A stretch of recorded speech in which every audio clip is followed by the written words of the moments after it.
السلام علیکم ورحمۃ اللہ وبرکاتہ۔ بسم اللہ الرحمن الرحیم۔ اللہم صلی علی محمد عبدک ورسولک وصلی علی المؤمنین والمؤمنات والمسلمین والمسلمات۔ زیاد رضی اللہ تعالیٰ عنہ کی آخری تمنا اور دیدار مصطفیٰ صلی اللہ علیہ وسلم۔ غزوہ احد میں ام المومنین حضرت عائشہ صدیقہ رضی اللہ تعالیٰ عنہا نے دیکھا کہ کچھ فاصلے پر ایک شخص زخموں سے چور چور پڑا ہے اور وہ بے چینی سے کرا رہا ہے۔ آپ اس کے پاس پہنچی، پانی پلایا، سانس اکھڑ رہی تھی۔ حضرت ام المومنین رضی اللہ تعالیٰ عنہ کو یوں محسوس ہوا کہ وہ کچھ کہنا چاہتا ہے۔ آپ رضی اللہ تعالیٰ عنہ نے غور سے سنا تو وہ کہہ رہا تھا، اللہ عز و جل کے رسول صلی اللہ علیہ وسلم، ان پر اللہ عز و جل کی رحمتیں ہو، کاش کوئی ان صلی اللہ علیہ وسلم کو پیغام پہنچا دے کہ ان کا غلام زیاد رضی اللہ تعالیٰ عنہ دنیا سے رخصت ہو رہا ہے۔ جاں بلب کی چارہ فرمائی کرو، جان عیسیٰ ہو مسیحائی کرو۔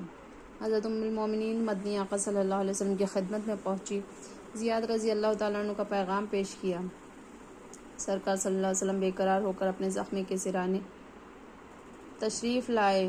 سر بالی انہیں رحمت کی ادا لائی ہے، حال بگڑا ہے تو بیمار کی بنائی ہے۔ لب ہائے مبارکہ صلی اللہ علیہ وسلم کو جنبش ہوئی، رحمت کے پھول جھڑنے لگے۔ زیاد رضی اللہ تعالیٰ عنہ، آنکھیں کھولو، دیکھو میں آ گیا ہوں۔ زیاد رضی اللہ تعالیٰ عنہ نے آنکھیں کھول لی، آنکھوں سے آنسو جاری تھی۔ محبوب صلی اللہ علیہ وسلم کو سامنے دیکھا، وجد آ گیا، مصطفیٰ صلی اللہ علیہ وسلم کے جلووں میں گم ہو گئے۔ سرکار صلی اللہ علیہ وسلم نے فرمایا، زیاد رضی اللہ تعالیٰ عنہ کوئی آخری تمنا؟ حضرت زیاد رضی اللہ تعالیٰ عنہ بھررائی آواز میں اتنا کہہ سکے، صرف ایک تمنا ہے۔ یہ کہتے ہوئے اپنا نیم جسم بمشکل تمام گھسیٹ کر سرکار صلی اللہ علیہ وسلم کے قدموں پر رکھ دیا۔ ہونٹ آہستہ آہستہ حرکت کر رہے تھے اور یہ الفاظ لبوں پر کھیل رہے تھے، رضیت باللہ ربا وبالاسلام دینا وبمحمد نبیا صلی اللہ علیہ وسلم، یعنی اللہ عز و جل سے رب عز و جل ہونے کے باعث اور اسلام دین ہونے کے طور پر اور محمد صلی اللہ علیہ وسلم کے نبی ہونے کی حیثیت سے میں راضی ہوں۔ پھر رب کعبہ کی قسم میں کامیاب ہو گیا، کہتے ہوئے سرکار صلی اللہ علیہ وسلم کے قدموں میں دم توڑ دیا۔ نجم کی اے خدا آرزو ہے یہی، عاشق زار کی آبرو ہے یہی، موت کے وقت سر ان کے قدموں پر ہو، دید ہوتی رہے، دم نکلتا رہے۔ حضرت عبداللہ بن زید انصاری رضی اللہ تعالیٰ عنہ اور دیدار مصطفیٰ صلی اللہ علیہ وسلم۔ مروی ہے کہ حضرت عبداللہ بن زید انصاری رضی اللہ تعالیٰ عنہ جو صاحب اذن اور مستجاب الدعوات تھے، انہوں نے جب حادثہ قیامت نما وفات مصطفیٰ صلی اللہ علیہ وسلم کی روح فرسا خبر سنی تو غم مصطفیٰ صلی اللہ علیہ وسلم میں بے قرار ہو گئے۔ اسی اضطراب کے عالم میں اللہ عز و جل کی بارگاہ میں ہاتھ اٹھائے اور دعا کی، اے اللہ، تیرے پیارے حبیب صلی اللہ علیہ وسلم کا جلوہ نگاہوں سے دور ہو گیا۔ اے اللہ، میری آنکھ دنیا کے پرفریب نظارے نہیں چاہتی۔ مولا، دیدار مصطفیٰ صلی اللہ علیہ وسلم نہ رہا تو میری یہ آنکھیں بھی لے لے۔ اسی وقت حضرت عبداللہ بن زید انصاری رضی اللہ تعالیٰ عنہ نابینا ہو گئے۔ انہیں نہ دیکھا تو کس کام کی ہے یہ آنکھیں، کہ دیکھنے کی ہے ساری بہار آنکھوں میں، ان آنکھوں کا ورنہ کوئی مصرف ہی نہیں ہے۔ سرکار صلی اللہ علیہ وسلم تمہارا رخ زیبا نظر آئے۔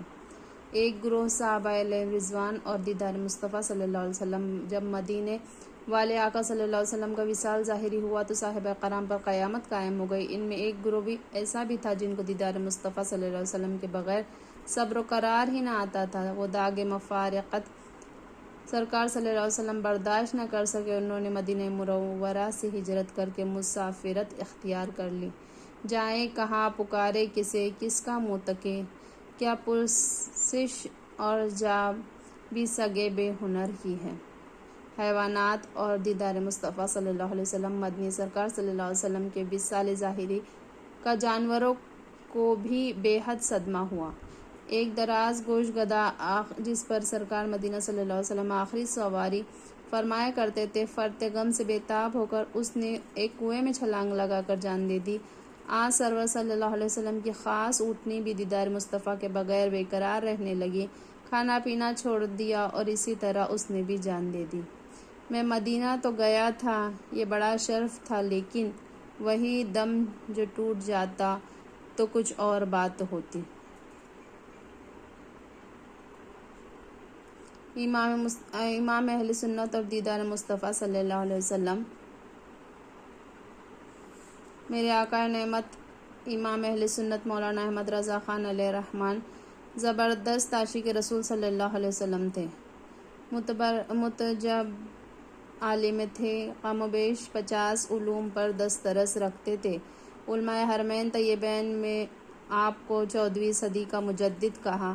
آپ رضی اللہ تعالیٰ عنہ نے دین کو باطل کی آمیزش سے پاک کر کے احیاء سنت کے لیے زبردست کام کیا۔ ساتھ ہی لوگوں کے دلوں میں جو شمع عشق رسول صلی اللہ علیہ وسلم مدھم پڑتی جا رہی تھی اسے اثر نو فروزہ کیا۔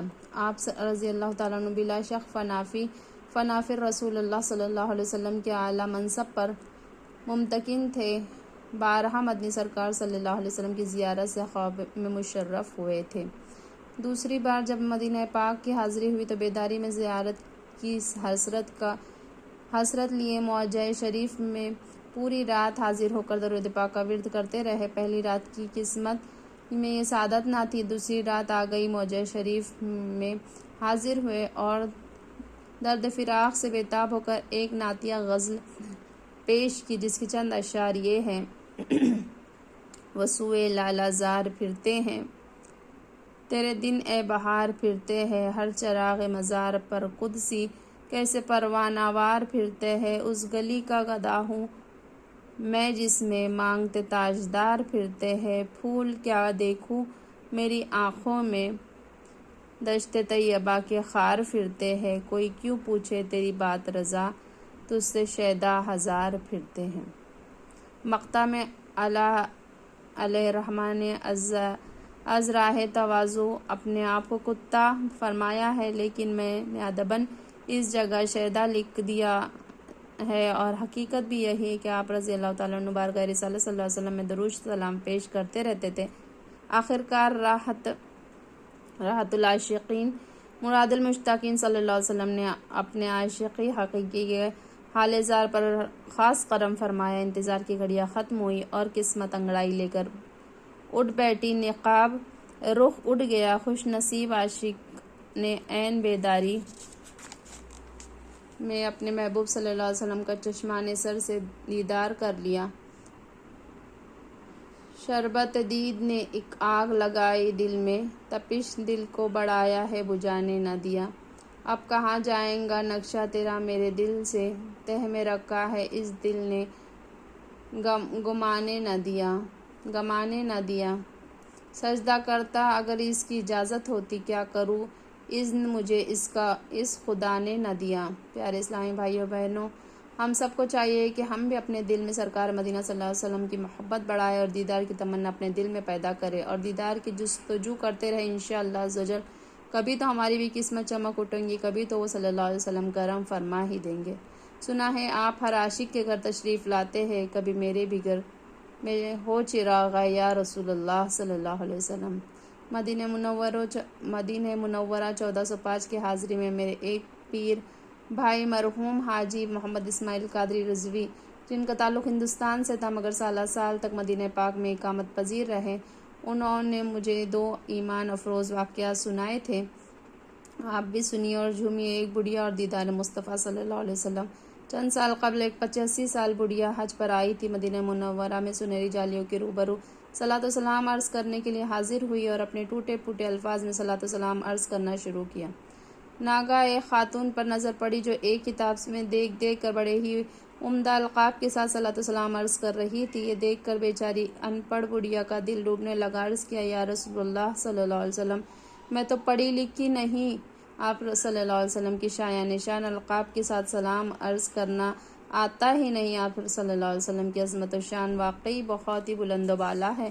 آپ صلی اللہ علیہ وسلم نے انہیں کا سلام قبول فرماتے ہوں گے جو بہترین انداز میں سلام پیش کرتے ہوں گے۔ ظاہر ہے مجھ ان پڑھ کا سلام آپ صلی اللہ علیہ وسلم کو کہاں پسند آئے گا۔ دل بھر آیا، رو دھو کر چپ رہی۔ رات کو جب سوئی تو قسمت انگڑائی لے کر جاگ اٹھی۔ کیا دیکھتی ہے سیران امت کے والی، سرکار مدینہ صلی اللہ علیہ وسلم تشریف لائے، لبھائے مبارکہ صلی اللہ علیہ وسلم کو جنبش ہوئی، پھول جھڑنے لگے، الفاظ کچھ یوں ترتیب پائے: مایوس کیوں ہوتی ہو، ہم نے تو تمہارا سلام سب سے پہلے قبول فرمایا ہے۔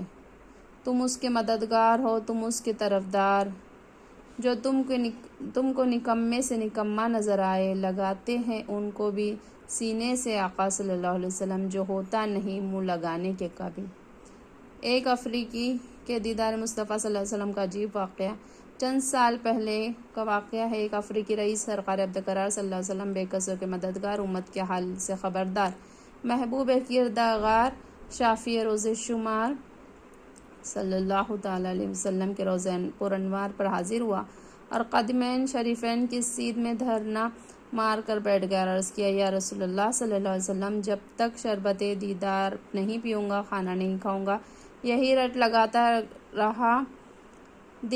پورا دن گزر گیا، دوسرا دن آ گیا، وہی جم کر بیٹھا رہا، مطالبہ دیدار جاری رہا۔ دوسرا بھی دن یوں ہی گزر گیا، کھانا نہیں کھایا۔ تیسرا دن آ گیا، بھوک سے نڈال ہو چکا تھا۔ عصر کی نماز کے بعد نکاحت سے گشی طاری ہو گئی، بے ہوش ہو گیا، آنکھیں تو کیا بند ہوئی، دل کی کھڑکیاں کھل گئی۔ بالآخر بے کسوں کے آقا صلی اللہ علیہ وسلم کو رحم آ ہی گیا۔ رحم تو شروع ہی سے تھا، مگر مرضی دیوانے کے ٹھوک بجا کر دیکھا جا رہا ہوگا۔ تڑپنے کی ادا پسند آ گئی اور مزاج یار میں آیا ہو، ذرا اور تڑپنے دو۔ بہرحال پردے اٹھا ہی دیے، سرانے تشریف لے آئے، اپنے دیوانے کو روٹی بھی ساتھ لیتے آئے، نہایت شفقت سے اپنے بھوکے عاشق کو اپنے رحمت بھرے ہاتھ سے روٹی کھلائی، شربت دیدار بھی پلایا، پھر تشریف لے گئے۔ ابھی روٹی کا ٹکڑا منہ ہی میں تھا کہ آنکھ کھل گئی، اتنے میں ایک عرب صاحب تشریف لائے، روٹی کا بقیہ ٹکڑا مانگ لیا، دے دیا، اس نے بھی کھایا، چل دیے۔ باہر کار کھڑی تھی، بیٹھنے کا اشارہ کیا، بیٹھ گئے۔ کار فراٹے بھرنے لگی۔ تھوڑی دیر بعد کار ایک عالیشان عمارت کے پاس آ کر رک گئی۔ عمارت کے اندر داخل ہوئے، بیٹھے۔ اب عرب صاحب دستہ بستہ عرض کر رہے تھے: علی جاں، جو کچھ حاجت ہو فرمائیے، کہاں اللہ عز و جل نے بہت کچھ دے رکھا ہے۔ ایک تمنا تھی، وہ بھی سرکار صلی اللہ علیہ وسلم نے پوری فرما دی۔ سرکار صلی اللہ علیہ وسلم نے سرکار صلی اللہ علیہ وسلم کو مانگا، سرکار صلی اللہ علیہ وسلم سے سرکار صلی اللہ علیہ وسلم کو مانگا تا مل گئے۔ تجھ سے تجھی کو مانگوں تو سب کچھ مل جائے، 100 سوالوں سے یہی ایک سوال اچھا ہے۔ عرب صاحب نے بتایا کہ بات یہ ہے کہ اب کچھ ہی دیر قبل میری آنکھ لگ گئی تھی اور مجھے سرکار مدینہ صلی اللہ علیہ وسلم کی زیارت ہوئی، اور سرکار مدینہ صلی اللہ علیہ وسلم نے مجھ سے بھی جو کچھ فرمایا، اس کا خلاصہ یہی ہے کہ میرے قدمین شریفین میں جلد پہنچو، وہاں میرا ایک دیوانہ ملے گا، اس کے پاس روٹی کا ٹکڑا ہوگا، اس سے لے کر تم کھا لینا اور پھر اپنے گھر لا کر اس کی خدمت کرنا۔ آتا ہے فقیروں پہ انہیں پیار کچھ ایسا، خود بھیک دے اور خود کہیں منگتا کا بھلا ہو۔ صلی اللہ علیہ نبی الکریم صلی اللہ تعالی علیہ وسلم۔ سبحان اللہ و بحمدہ، سبحانک اللہم و بحمدک، اشہد ان لا الہ الا انت، نستغفرک و نتوب الیک۔ سبحان ربک رب العزۃ عما یصفون وسلام علی المرسلین والحمد للہ رب العالمین، برحمتک یا ارحم الراحمین۔ جزاک اللہ خیرا کثیرا، آمین۔